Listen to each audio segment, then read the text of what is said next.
어린이 주일이 5월에 있는데 이번에는 어떻게 4월 달 끝날이지만 4월에 맞이해서 아주 새롭습니다. 하나님은 연세가 어떻게 되실까요? 아무래도 우주 창조의 그 연수보다 훨씬 더 오래 되셨을 테니 하나님 아버지 앞에 나오면 어린이만 아이가 아니라 우리 모두 다 아이입니다. 아버지가 하나님이시니 늘 교회에 오면 우리가 어린이 심성으로 돌아가게 해주시는 하나님께 감사합니다. 어린이나 청소년이나 그리고 청년이나 어른들이나 모두 하나님을 가까이 함이 복이다 하는 말씀으로 오늘 은혜를 나누려고 합니다. 하나님을 가까이 하면 잃어버렸던 순수한 어린이의 심성을 하나님께서 회복시켜 주시기 때문입니다. 청소년의 그 열정도 회복시켜 주시고 청년의 그 기상도 회복시켜 주시기 때문입니다. 우리 예수님이 오셔서 하나님의 그 회복의 모습을 그대로 보여주셨습니다. 때묻지 않는 그 어린이의 심성을 보여주시고, 그리고 청소년의 열정도 보여주시고, 청년의 그 비약하는 독수리 날개쳐 올라간 같은 비약도 보여주셨습니다. 로마서 6장 8절 11절이 그 은혜를 담고 있습니다. 제가 전문을 다시 한번 읽어봅니다. 화면에 떠 있습니다. 만일 우리가 그리스도와 함께 죽었으면 또한 그와 함께 살 줄을 믿노니 이는 그리스도께서 죽은 자 가운데서 살아나셨음에 다시 죽지 아니하시고 사망이 다시 그를 주장하지 못할 줄을 알미로라. 그가 죽으심은 죄에 대하여 단번에 죽으심이요 그가 살아계심은 하나님께 대하여 살아계심이니 이와 같이 너희도 너희 자신을 죄에 대하여는 죽은 자요 그리스도 예수 안에서 하나님께 대하여는 살아있는 자로 여길지어다. 아멘. 살아있는 사람은 움직입니다. 살아있는 사람은 굳어있지 않습니다. 살아있는 사람은 변화됩니다. 살아있는 사람은 혁신합니다. 날마다 매주 새롭게 되는 사람이 살아있는 사람이죠. 그 은혜를 우리 세례식에서 저희가 체험했습니다. 세례는 이집트에서 400년 이상 종살이하던 유대 이스라엘 백성이 홍해를 건너게 되었는데 거의 죽다 살아났습니다. 세례는 이와 같이 우리의 죄스러운 옛사람이 죽고 오늘 하나님께서 바라시는 그 진선미의 아름다운 모습으로 살아나는 것이 세례의 은총입니다.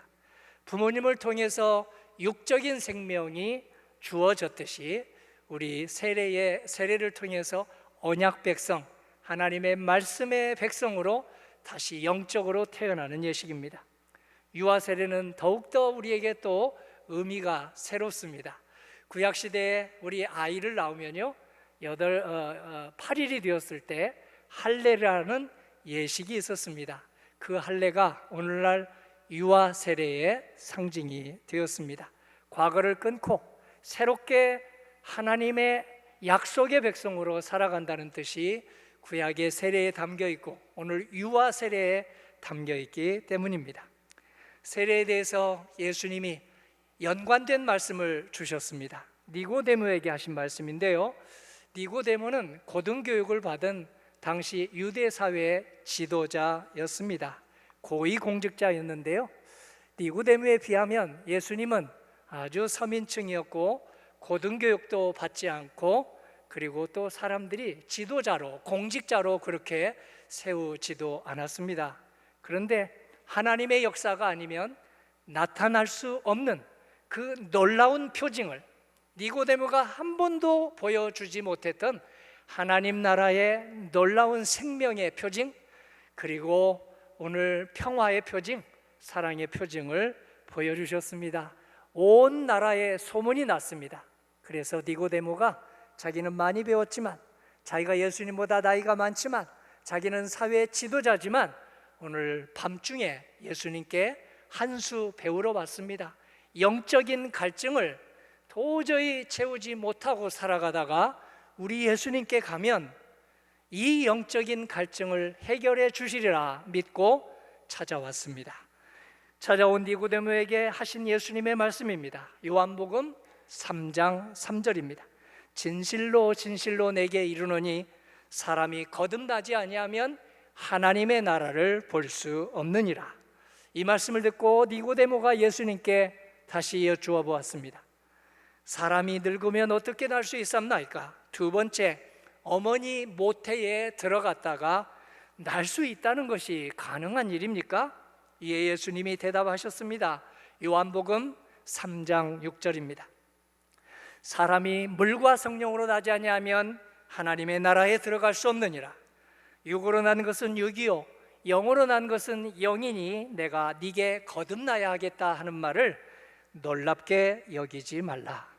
거듭나야 한다. 이 말씀은 어린이, 청소년, 청년 우리 모두에게 해당되는 말씀입니다. 인간이라면, 사람이라면 거듭나야지, 새로 와야지, 나이값 해야지 하는 마음이 우리 속에 양심이 내가 나를 향해서 말하기 때문입니다. 거듭남의 첫 출발이 세례입니다. 거듭남의 첫 단추가 세례입니다. 거듭남의 입학식이 세례입니다. 아이를 낳으면 출생신고하듯이 오늘 아이를 하나님의 언약 백성으로 키우겠습니다 하고 봉헌하고 드리는 예식이 유아 세례입니다. 그러므로 유아 세례는 어른 세례하고 다른 게, 어른 세례는 어른의 신앙을 보고 이렇게 베푸는데요, 아이의 세례는 아이의 신앙을 보고 베풀지 않습니다.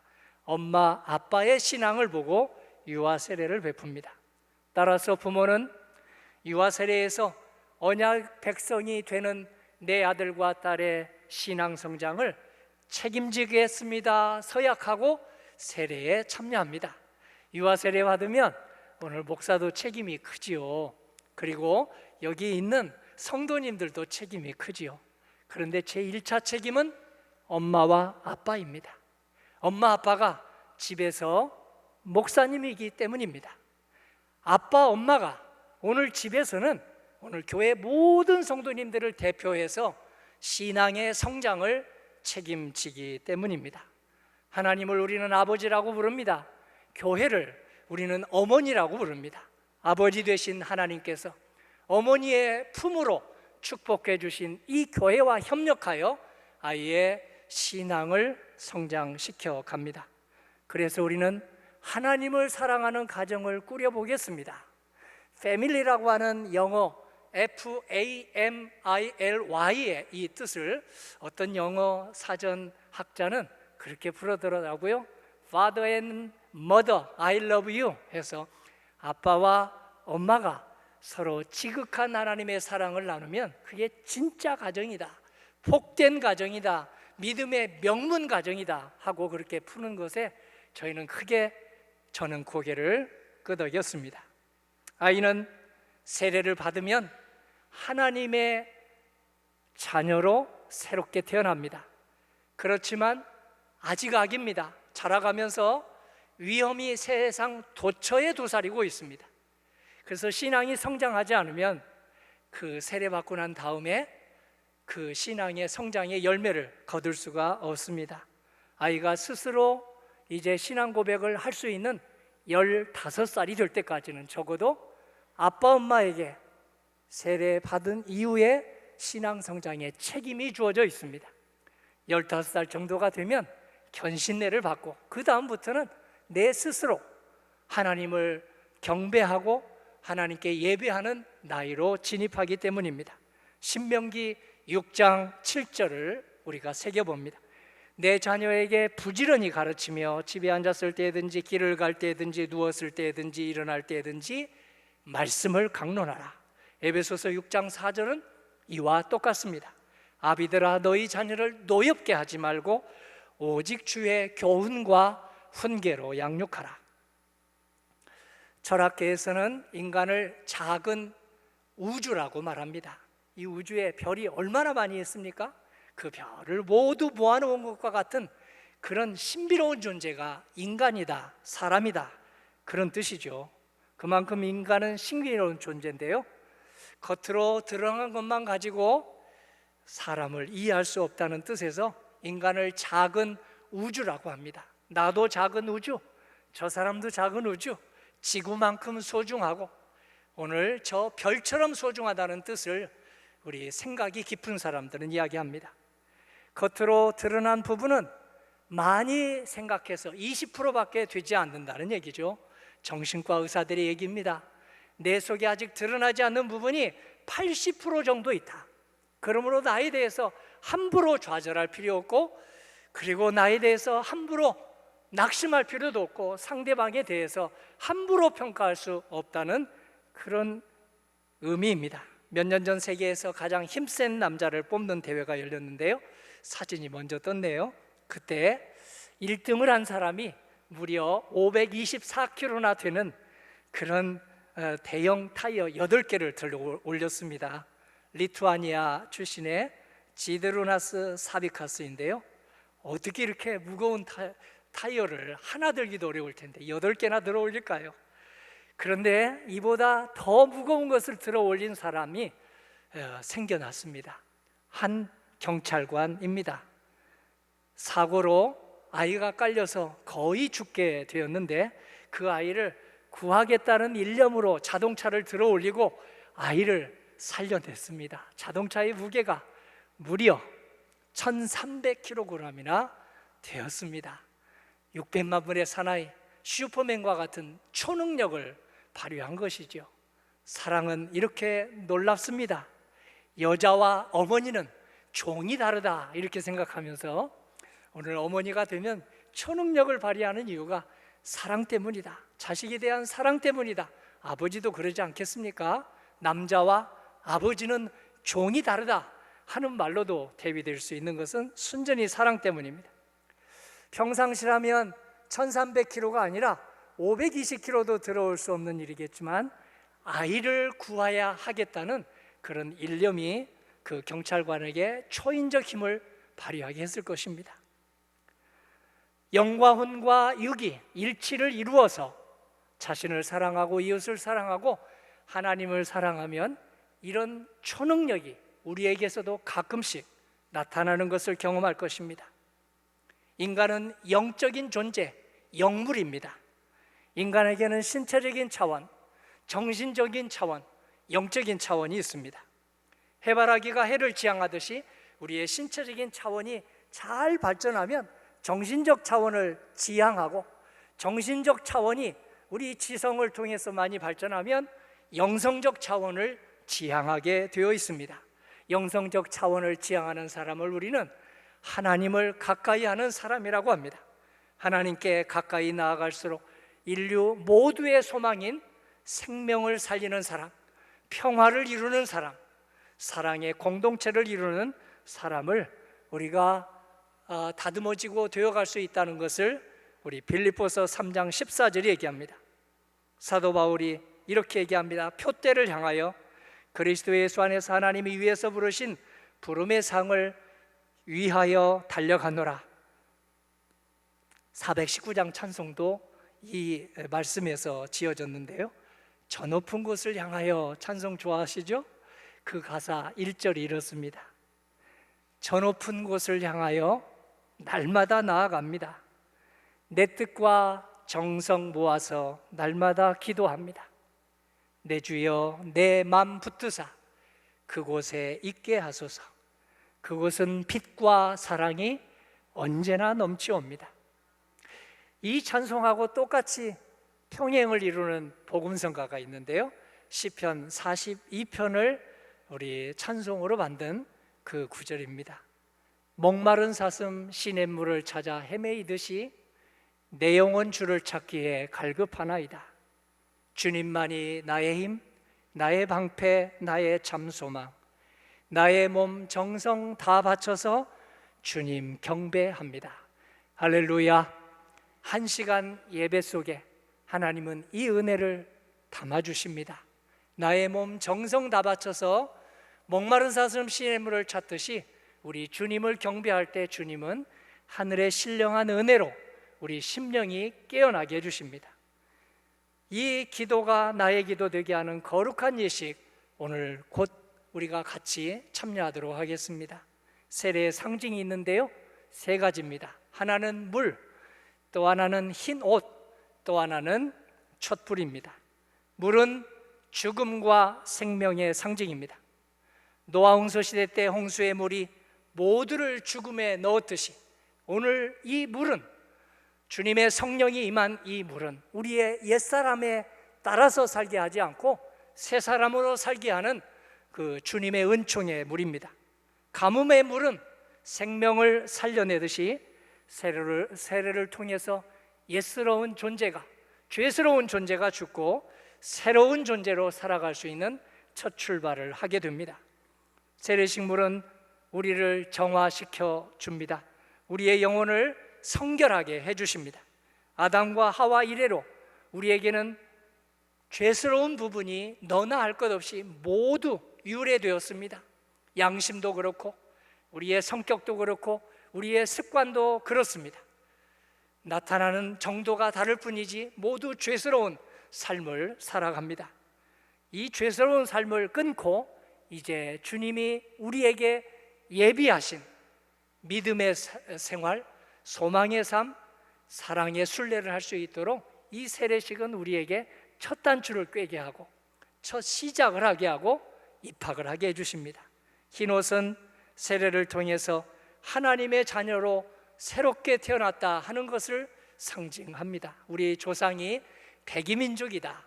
물론 물들일 돈이 없어서 그랬을 텐데요, 하얀 옷을 많이 입었던 우리 조상들을 우리가 두고 있어서 참으로 저는 감사한 마음입니다. 촛불이야 베키고 있는데요, 예배드릴 때마다 촛불을 켜죠. 촛불은 세례받은 우리가 세상을 밝히는 세상의 빛이 되도록 주님이 늘 우리를 인도하신다. 우리 심령 속에, 우리 양심 속에, 우리 마음 속에 진리의 빛을 비춰주시니 주님만 모시고 살면 우리는 가정의 빛을 켤 수 있고 또 세상의 빛이 될 수 있다는 은총입니다.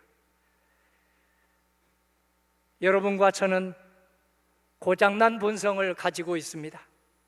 예수님이 그 본성을 고쳐주시는 예식을 세례에서 우리는 체험했습니다. 예수님을 구주로 영접하면 이 고장난 본성이 이제 고쳐져서 잘 자라나도록 해주신다고 요한복음 3장 16절을 우리는 외우고 또 외웁니다. 다 외우실 텐데요, 함께 외워보시겠습니까? 하나님이 세상을 이처럼 사랑하사 독생자를 주셨으니 이는 저를 믿는 자마다 멸망치 않고 영생을 얻게 하려 하심이니라. 아멘. 이 말씀을 풀이한 말씀이 로마서 6장 4절입니다. 화면에 보십시오. 우리의 그리스도 예수와 합하여 세례를 받음으로 그와 함께 장사되었나니 이는 아버지의 영광으로 말미암아 그리스도를 죽은 자 가운데서 살리심과 같이 우리로 또한 새 생명 가운데서 행하게 하려 함이라. 로마서 6장 5절도 세례의 은총을 확인시켜 줍니다. 만일 우리가 그의 죽으심과 같은 모양으로 연합한 자가 되었으면 또한 그의 부활과 같은 모양으로 연합한 자도 되리라. 고린도후서 5장 17절도 세례의 축복을 증거합니다. 그런즉 누구든지 그리스도 안에 있으면 새로운 피조물이라. 이전 것은 지나갔으니 보라 새 것이 되었도다. 할렐루야. 세례 받으신 분들 얼마나 신앙이 성장했나요? 우리들의 말씨가 많이 성장했습니까?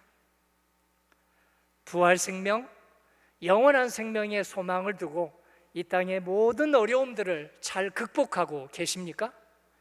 제가 태어나던 해 1958년 출생한 아기는 저와 함께 92만 명이었습니다. 그런데 작년에 2022년 출생한 아기는 24만 명입니다. 거의 3.5배, 4배로 줄어들었습니다. 그래서 오늘 세례받는 5아이는 아주 귀하게 보입니다. 세례받는 5아이의 3위에 하나님의 선하시고 그리고 능력의 손이 늘 함께 하기를 주님의 이름으로 기도합니다.